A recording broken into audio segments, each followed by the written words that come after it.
Yoski Manoski, man. I have managed to weasel my way in to Grandmaster top 1.5% on the game on console. And I'm now going to tell you guys how I did it. 100% solo queue, bro. The first tip for y'all is to sell the unborn soul of your first child. I'm just joking, bro. But first, before we get into the tips, man, here goes my current stats. About 32 hours of comp. Oh my God, take a shower, I know. About 167 matches and 87 wins. This comes out to around 53-ish% of a win rate. Now, this used to be a lot higher, around like high 50s to 60. However, once I hit diamond, I got put into hell. I'm not gonna lie, bro. This shit is rigged. Every single time I'm on the game to D1, it's the same shit, bro. Like, bro, we've seen the script. Gang, we've seen the script. The overall tip I'm going to focus on, if you don't get anything from this video, I want you to get this one thing right, is that you have to maximize your games. What this means, there's a limited amount of time you're going to spend on the game. And with that time, you want to win as many games as you possibly can. That's all it comes down to.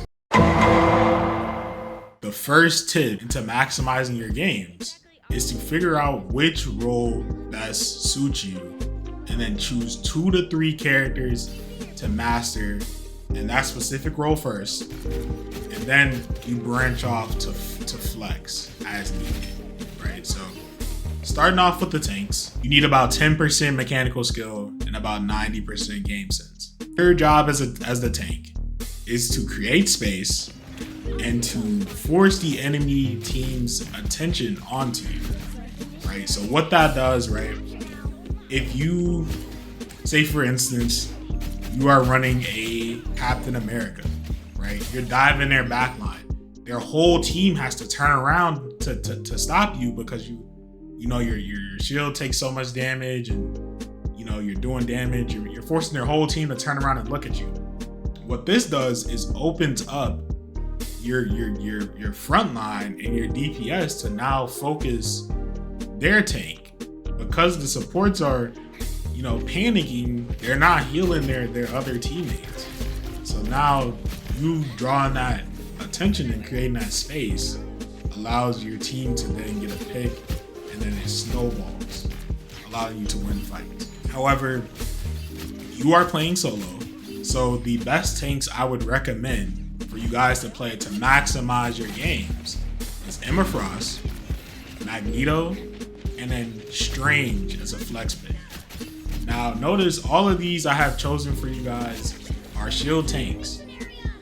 If you're going to need to flex, or you're gonna want to main a tank, Emma Frost and Magneto are the best in the game. Now they might not be the most fun Magneto, but a good Magneto can deadass carry you through the fucking roof. You can bubble kids. You can pick their supports with his ultimate. You can shut down ultimates on Magneto. One of my mains is Punisher, right? When I play Punisher, my ult is useless, bro. The Magneto saves his ult for me every time. He doesn't save it for support ults. He saves it for me. Like I'm judge, jury, executioner, shooting my gun. Bro, Magneto's catching that, dunking it on me. I'm dead. I can't even use my ult. And he counters Hela, Star-Lord, like, bro, so many counters. Magneto is the strongest tank in the game right now. Second is Emma Frost. She shuts down dive. On console in particular, dive is very heavy. Second is Emma Frost. She shuts down dive. On console in particular, dive is very heavy. People love dive. So you sometimes you just gotta shut down what they doing. And you know what they say, bro? The best offense is defense. If they can't get any picks on you, you're just going to win off a sustain. And if you're a little older, you know, you might not want to put as much emphasis on your, stick skill, tank is perfect for you. Now, the second one I will get into is Duelist. Duelist is about 35% mechanical, 65% aim sense. And your role as a duelist is to get picks and cause disruption. The number one, your most important job as a duelist is to have the most final hits in the lobby. The reason being is that each time you get a final or a confirm, as I call it, you are putting the enemy team at a disadvantage. Pick a healer or a support. Sorry, we don't call them healers. You do a lot more. We don't get to it. You pick a support. They no longer have the heals to sustain them in that fight. Ideally, you pick a support. You go back, and then your team starts fighting one person at a time. You are going to explode them so quick. Like the one healer that's still, the one support that's still alive cannot stop it, bro. They can't out heal fucking 6 people shooting at one person. Or with that chaos, right? Your team shooting, 3 of your team shooting the tank, and the other support is trying to keep them up. You see a Punisher on the side, trying to lay down some firepower. You, boom, go over to him. He's food. He has no support on him, right? He's food.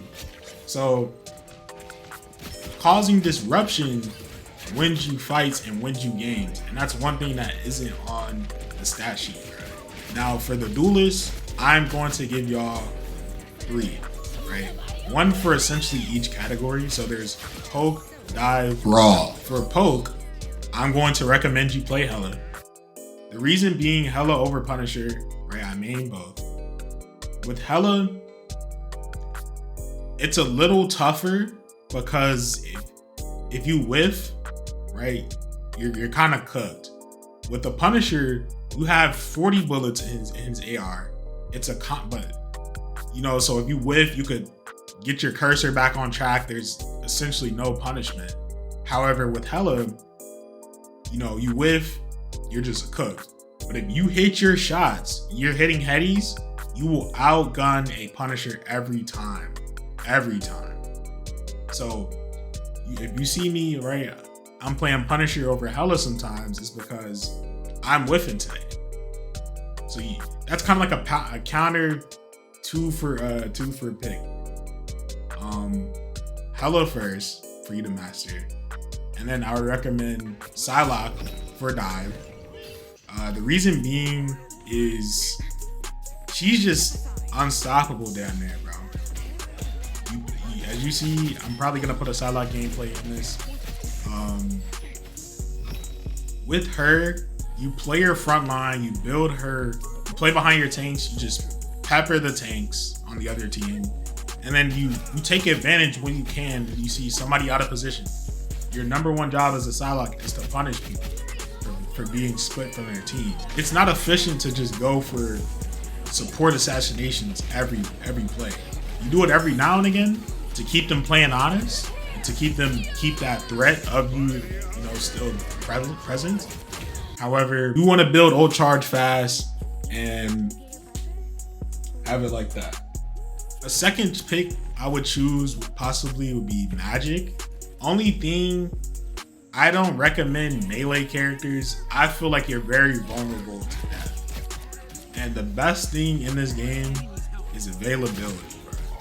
You don't want to be dying a whole bunch of times because that just creates more of an advantage for the other team. And then the last pick I would say is Bucky. Bucky is the counter to dive. He can hook him, he can uppercut him, and he can stun him. Right, so that they mess up their tempo. Dive in this game is like playing 2K dribble gods, right? Like you have a set amount of combos, you have a set amount of tempo that you just practice and practice and practice. That it's like second nature. So when you have something that throws them off, they're like, oh shit, I don't know what to do now. Like my combo's fucking cooked. So it kind of causes like some panic. So Bucky is a really good pick because dive is really strong and everybody loves to run dive on console, bro. So next up is supports. I would say support is about 15% mechanical skill, 85% game sense. Now, your role as a support is to support where the team lacks, right? So that is breaking utility, right? Loki splits, Penny Parker Ness, little bullshit on the ground that like your team might not be looking at because they're trying to fight. Right? That's what you do because you're in the back. You're kind of chilling. Now, if you're getting dove, different story. Right. Healing your takes so you can enable them to move up and DPS. Notice I'm saying both. There's sometimes I play supports will be like I'll be like, yo, could you like, you know, try to heal me too on DPS? I can't really make as many plays or peek certain angles because you guys aren't healing me. And they're complaining like, oh, why isn't the Iron Man dying? Why isn't the Human Torch dying? When I'm on Hella, I'm the only one on hit scan. But I'm like, bro, you have to heal me so I can peek these kids. Once you get to a certain like rank, diamond and above, people start getting brains. Liars aren't just sitting in the open. Liars aren't just sitting in the open, bro. They're jiggling walls. You have to take sometimes wide angles to peek these kids. So you have to heal your DPS as well to enable them. Now, I'm not saying you have to pocket them like you're pocketing your tanks, but bro, like, look around, bro. When I play support, obviously I'm keeping my tanks up, but I'm constantly looking around to see like, okay, is my DPS good? Is there probably a kid flanking, right? You have to look around, bro. Be aware, bro. And you have to match ults. So one thing, bro, that's super frustrating is that when supports aren't cycling their ults properly, you should always have a support ult for either one, a counter to a very oppressive DPS or tank ult, or you need to be matching the other team support ult. You shouldn't just be ulting and there's no value. Now, if you need the ult to wipe a team fight, cool. You shouldn't ult 4v6. You shouldn't ult 3v6. Damn near 5v6. Damn near. Unless like this is a crucial fight and y'all gotta push forward.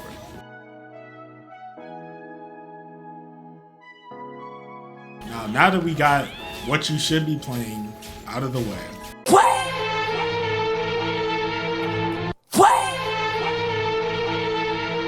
The tip 2 is strengthen your mental. Now, this is a big issue that I ran into. Remember when I told y'all I had like a high 50, like close to 60, if not 60 win rate at one point? I got tilted. So we got another unwinnable on our hands, boys. Yeah, I mean, it just speaks for itself. Look at the screenshot, bro. It's crazy, dude. It's crazy. Y'all stay safe out here. It is clearly a EOMM pandemic, bro. And you know, my gameplay just starts to deteriorate, right? I'm playing the game salty. I'm taking way wider angles. I'm staggering. I'm just playing frustrated. And you don't want to do that, bro. You got to know when to take a break off the game, bro.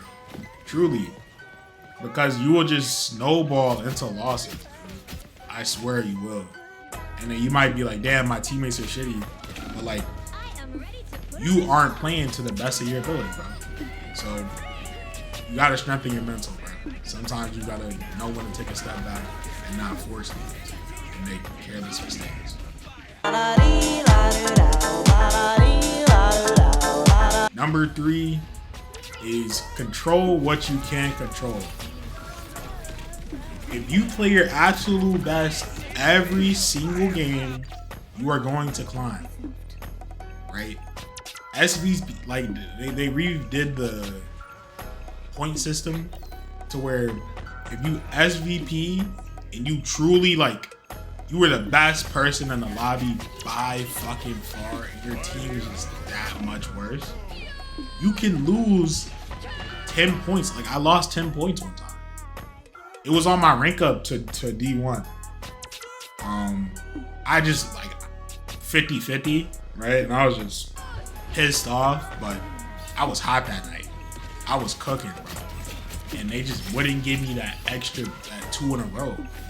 But it got to a point where like I was so 50-50 that I was at like 90 points, right? I lost the game, SVP'd. I had like the most final hits in the lobby, most kills.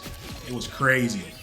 I had a nigga had like 1 final as a DPS on this. It was crazy.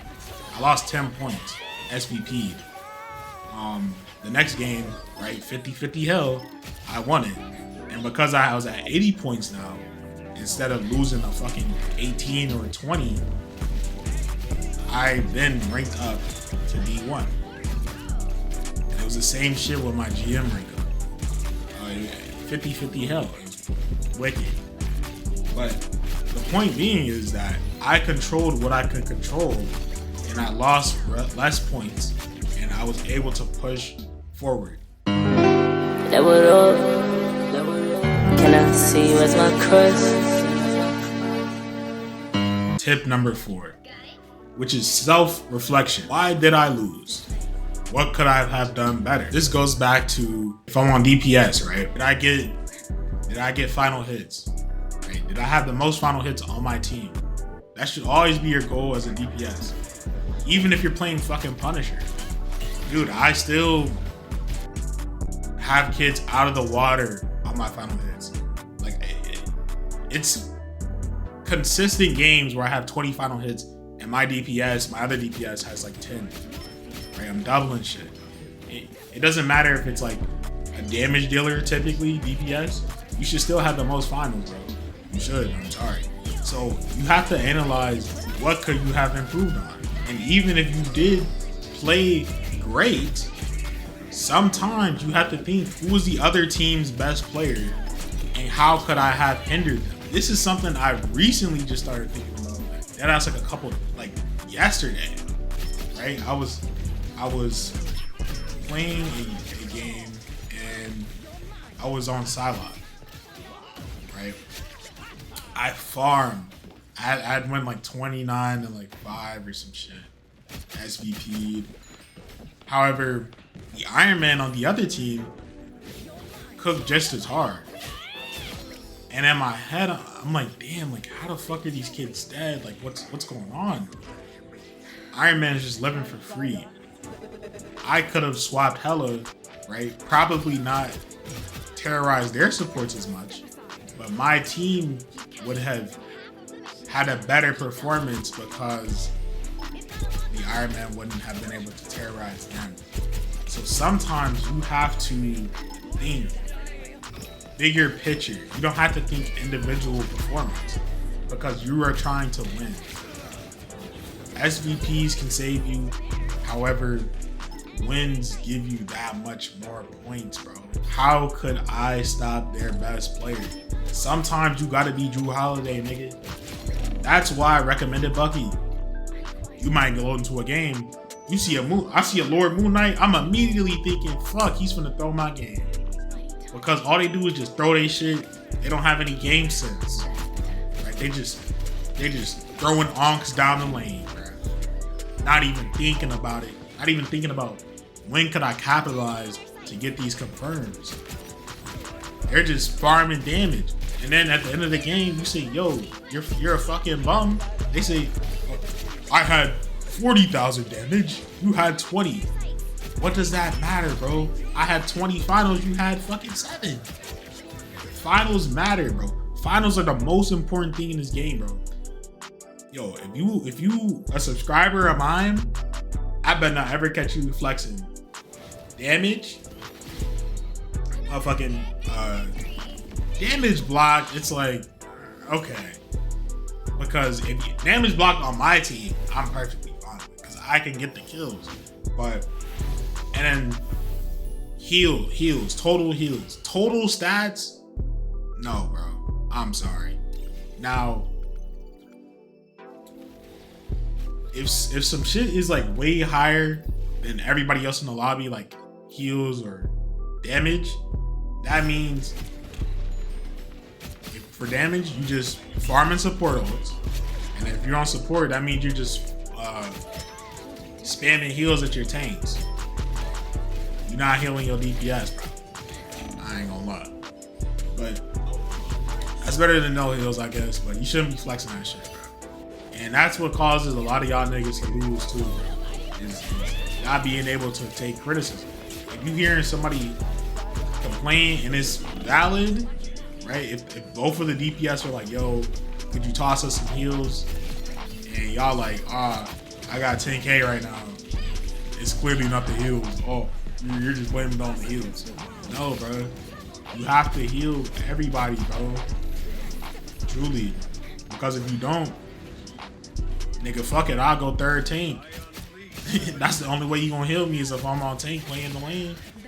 It's like, it gets kind of ridiculous, bro. But yeah, hopefully y'all enjoyed, bro. I yapped for about 30 minutes. I'm probably gonna chop this shit down to 15. But we out of here though. Love y'all boys, man. Halftime or no time, man.